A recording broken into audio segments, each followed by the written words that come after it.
start. Ray and I had a policy that if we had birthday parties for the kids, which happened every couple of years, everybody came. You know what? Put it out in the yard and get a tent if we needed to. If you want your kids to survive well in school, be incredibly inclusive of everybody. The moment we start being exclusive, bullying happens. Because the kid that's hurt, they want to feel controlled and attached. And who's going to say that they're not going to start those behaviours? And unfortunately, it is the children that need the most attention that are ones actually left out the most. Bullying alters genetic expression because that's stress. You've got to go, sorry. The bullied has serious emotional and behavioural consequences. It affects their ability to learn. If they have been bullied at lunchtime, they won't learn a thing in the afternoon. If they're bullied as they get out of the school bus, on the way into school, they won't learn a thing for the morning. They bring a lot of baggage into the classroom. How can you possibly teach them a maths problem when they've got this amygdala working furiously, trying to down-regulate, and they're trying to get their cortical regions functioning, their brain areas of problem-solving functioning, but their limbic system, where all their activity is happening because they're feeling scared about the bully across the way. There is research to show that kids' learning drops off dramatically just before lunchtime in the fear of going out to play at the playground. Like a mouse in a glass chamber, the child that's bullied feels like he's just being attacked from every angle. If it's prolonged stress, pathology results.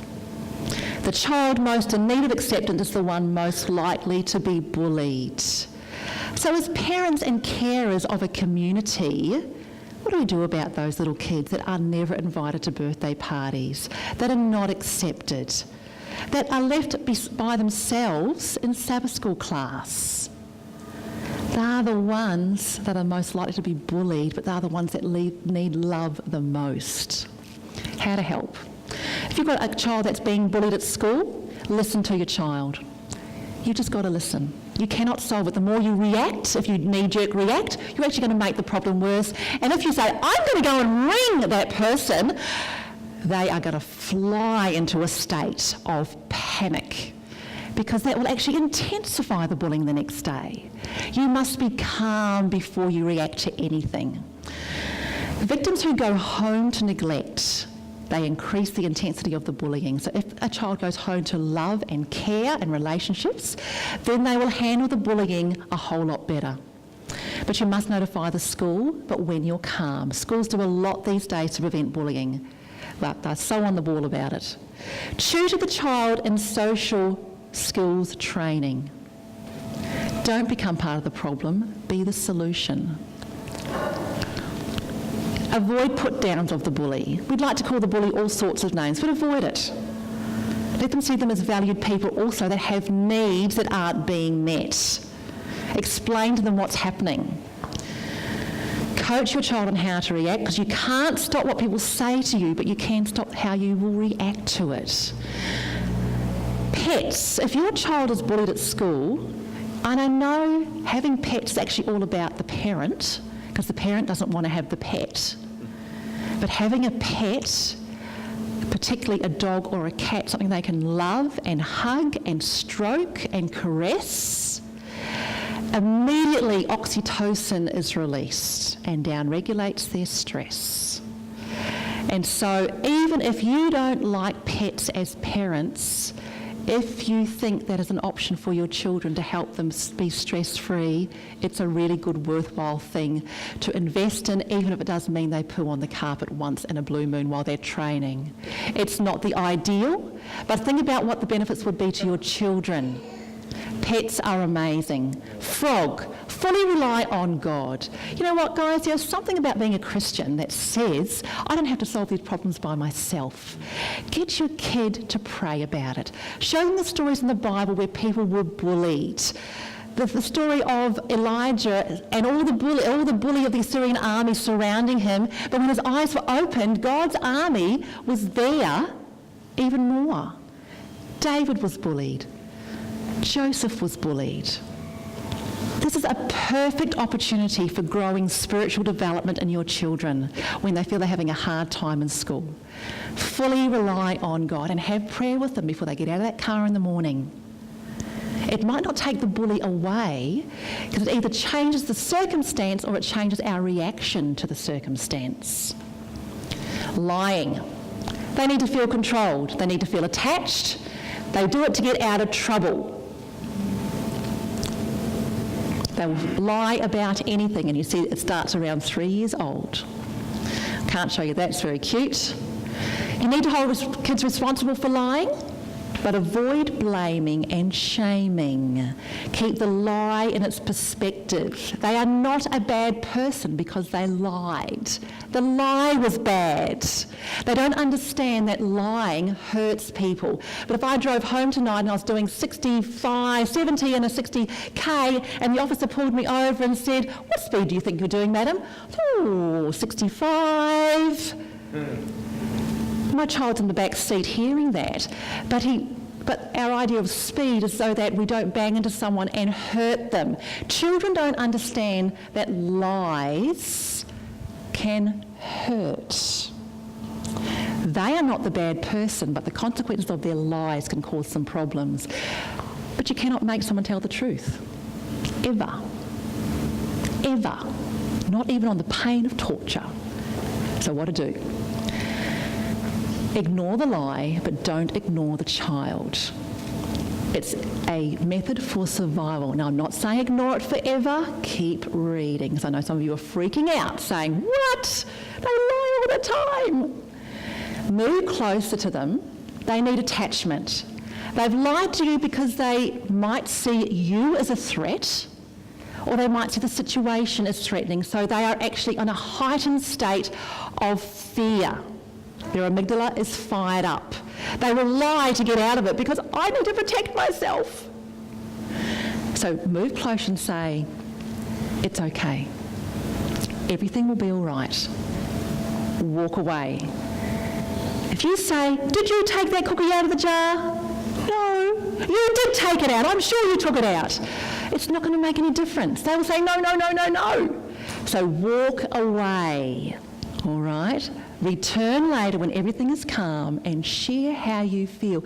Explain to them about lying causes hurt. I was really upset about playing on the floor when you lied to me. Call it by its name. I was really upset when you lied to me because you realise that I feel very hurt when you tell mummy lies. When they're calm, you'll probably find them say, "Yeah, I'm sorry." If their amygdala is fired up, they will deny it every single time. If you have a child that still denies it, you can say, "I know that's your perception that you didn't do it, but I actually believe that probably you might have. I can't prove it, but I would like you to come and see me when you think you'd like to tell me what really happened." You are providing a choice for them. If they never own up, let it go. Is it life or death?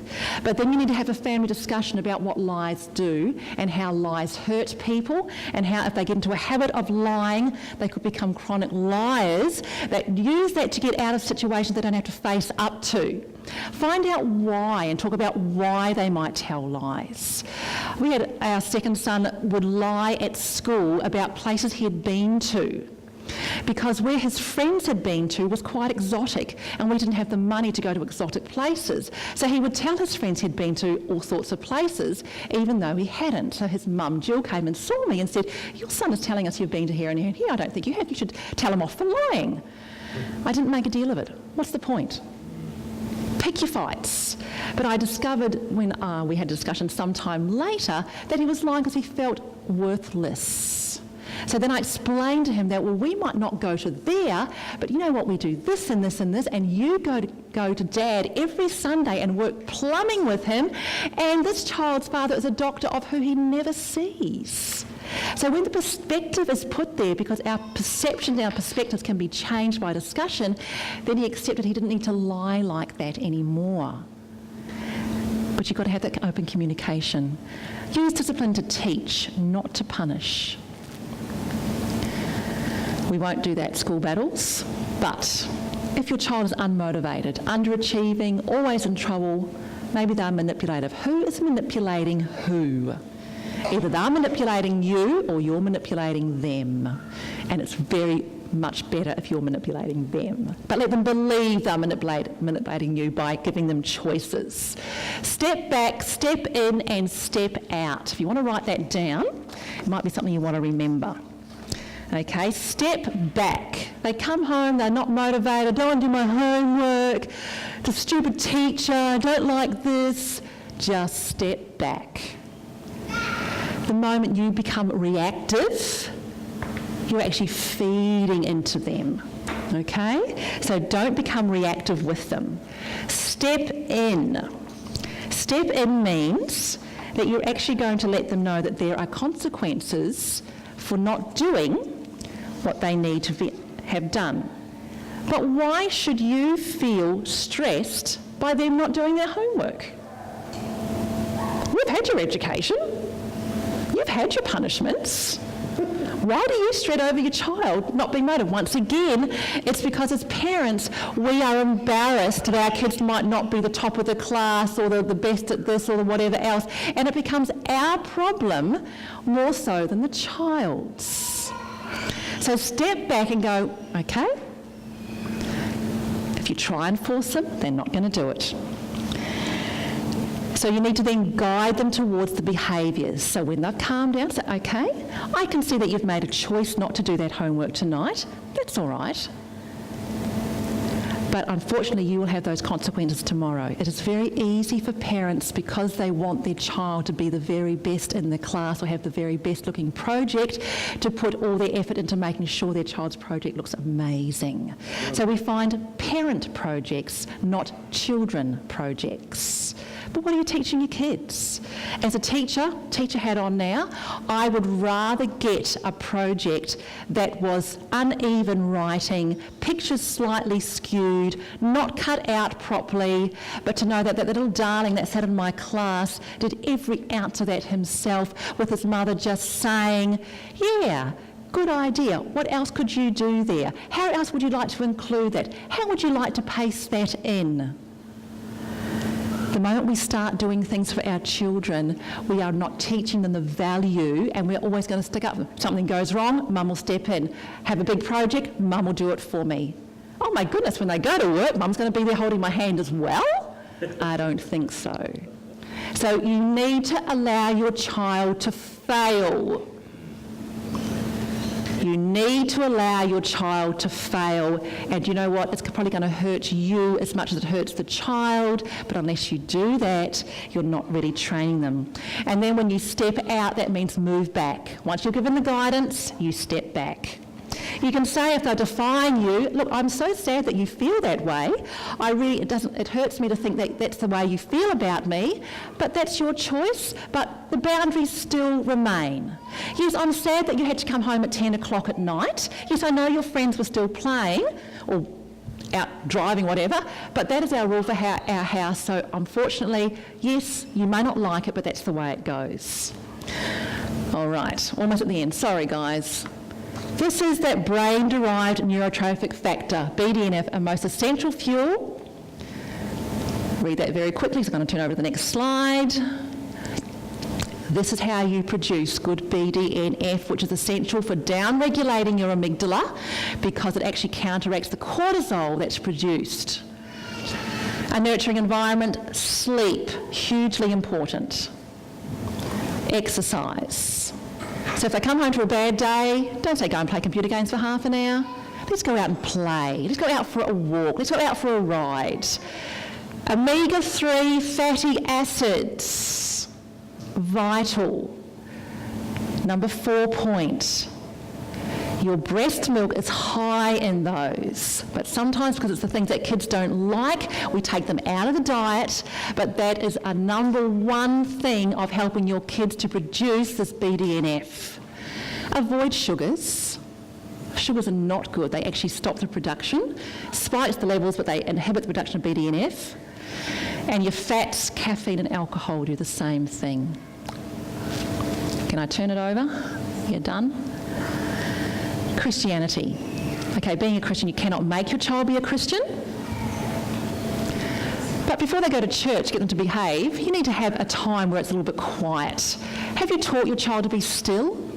Or every spare moment they have, they're playing on something or running around. Do they actually know how to sit still? Service projects. I've always been interested in that film, the program, The World's Worst Parents. Toughest Parents. There is only a change in those children that are absolutely defiant, revolting children from all countries of the world that go along and start another family's home.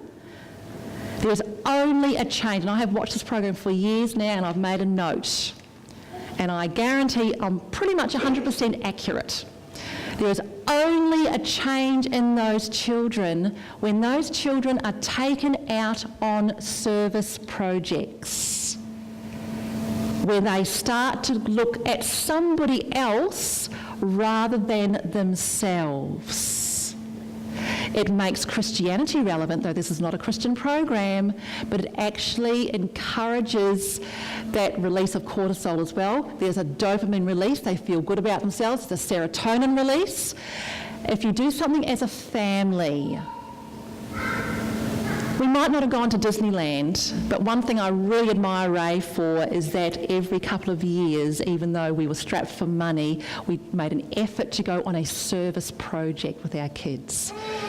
We've been to the Asian countries, we've been to the islands, to actually get our hands dirty, sleep in the huts, do stuff that means I am looking out for somebody else. I said to Ray as our boys were growing up, I don't want them to go to Disneyland. I don't want them to see more of what they might want. I'm not saying those things are wrong, but I'm saying if that's what we're feeding our kids, we can have more fun there and our pleasure is there and there's more pleasure there. How are we training our kids? Self-centered. But if you get kids out to do, and it doesn't matter how old they are, and there's some suggestions there, Pathfinder, Stormco, mission trips, soup kitchens. I'm just so busy to do that. When am I going to fit that in? Make a time, do something, your rewards will be enormous. We don't play I Spy as my family, we play I Remember. I Remember games are really cool because it means they actually remember, just like you had to remember those good times at the beginning of the program today. It cements it in their mind. They are little packs of potential, no matter how much they make you feel, how bad. The river of well-being, juggling hats, or just changing caps. Control, attachment, pleasure, self-esteem.